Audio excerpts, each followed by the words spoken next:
8वीं कक्षा के सभी बच्चों का मैं स्वागत करती हूँ। बच्चों, हमने अपने ग्रामर के 2 अध्याय किए। आज हम शुरू करते हैं नंदिनी का लेसन नंबर 4 चाणक्य। तो सभी बच्चे अपनी पुस्तक का पेज नंबर 17 निकाल लेंगे। हम पढ़ेंगे आज चाणक्य के बारे में। बच्चों, आप एसएसटी पढ़ते आ रहे हैं। आपने मौर्य साम्राज्य के बारे में सुना होगा। चाणक्य मौर्य साम्राज्य के संस्थापक चंद्रगुप्त मौर्य के साथ थे। यूँ कहना गलत नहीं होगा कि इन्हीं की बुद्धि चतुराई के कारण चंद्रगुप्त मौर्य ने मौर्य वंश की नींव रखी। तो आज हम चाणक्य के बारे में पढ़ेंगे। ध्यान से सुनेंगे बच्चे। चाणक्य का दूसरा नाम कौटिल्य भी है। चाणक्य का दूसरा नाम कौटिल्य भी है। इन्होंने अर्थशास्त्र नामक पुस्तक लिखी, जिसमें वर्णित राजनैतिक सिद्धांतों को हम आज भी मानते हैं। मतलब जो भी इन्होंने राजनीति से संबंधित बातें लिखी, सिद्धांत लिखे, हम आज भी उन सिद्धांतों को मानते हैं, स्वीकार करते हैं। इनका जन्म तक्षशिला के एक ब्राह्मण परिवार में हुआ था। इनका जन्म तक्षशिला के एक ब्राह्मण परिवार में हुआ था। इनका पूरा नाम विष्णुगुप्त चाणक्य था। इनका पूरा नाम विष्णुगुप्त चाणक्य था। 26 वर्ष की उम्र तक, मतलब जब ये 26 वर्ष के हुए, तब तक इन्होंने नालंदा विश्वविद्यालय में अपनी पढ़ाई पूरी कर ली। 26 वर्ष की उम्र में नालंदा विश्वविद्यालय में पढ़कर इन्होंने अपनी पढ़ाई पूरी कर ली और फिर ये मगध चले गए, जहाँ पर अपनी जीविका की खोज में लग गए। बच्चों, इनका स्वभाव, चाणक्य का स्वभाव जो था वो बहुत क्रोधी था। अपने क्रोधी स्वभाव के कारण, हम आपको कहते हैं ना कि क्रोध नहीं करना चाहिए ज़्यादा। क्रोध करने से बच्चों शरीर को बहुत बीमारियां लगती हैं।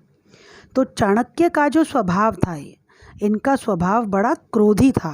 बड़े तेज़ थे, ये तेज़ दिमाग के थे, लेकिन क्रोध था इनके अंदर बहुत ज़्यादा। तो अपने क्रोधी स्वभाव के कारण मगध के राजा ने इन्हें नौकरी से निकाल दिया।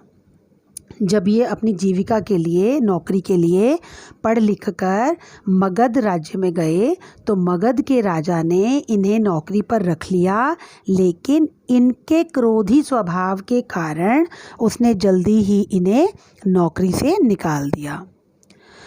इन्हें बड़ा बुरा लगा, इन्हें अपना अपमान लगा, बड़ा बुरा लगा, और इन्होंने उसी दिन ठान लिया कि ये मगध के राजा, जो कि उस समय घननंद नाम के राजा थे, उनका मैं वध करूँगा, उनसे मैं बदला लूँगा।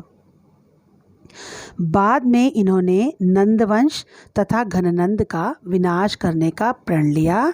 इसी बीच जब इन्होंने प्रण लिया, इसी बीच इनकी भेंट चंद्रगुप्त से हुई। इसी बीच इनकी भेंट चंद्रगुप्त मौर्य से हुई। चंद्रगुप्त मगध पर पहले से ही अपना अधिकार करना चाहते थे। अब बच्चों क्या हुआ, चंद्रगुप्त का बल, क्योंकि वो बलशाली बहुत ज़्यादा थे, और चाणक्य की बुद्धि, अब बल और बुद्धि जब दोनों मिल जाते हैं तो वो क्या क्या करते हैं, चंद्रगुप्त का बल और चाणक्य की बुद्धि ने मिलकर भारतीय इतिहास को एक नया मोड़ दिया। नया मोड़ इन्होंने क्या दिया कि इनका मगध पर अधिकार हो गया। मगध जो राज्य था उस पर इनका अधिकार हो गया, और इन्होंने मौर्य साम्राज्य की नींव रखी। बच्चों, चाणक्य ने अपने अंतिम समय तक मौर्य साम्राज्य की सेवा की। जब तक ये जिंदा रहे, इन्होंने अपने बुद्धि से मौर्य साम्राज्य को ऊंचाइयों तक पहुंचाया। आज हम बहुत सी कहानियों में इनकी चतुराई के, इनकी बुद्धि के किस्से पढ़ते रहते हैं। तो ये था चाणक्य का छोटा सा एक लेसन।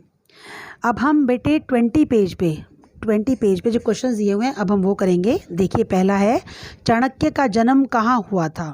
पेज नंबर 17 निकाल लेंगे।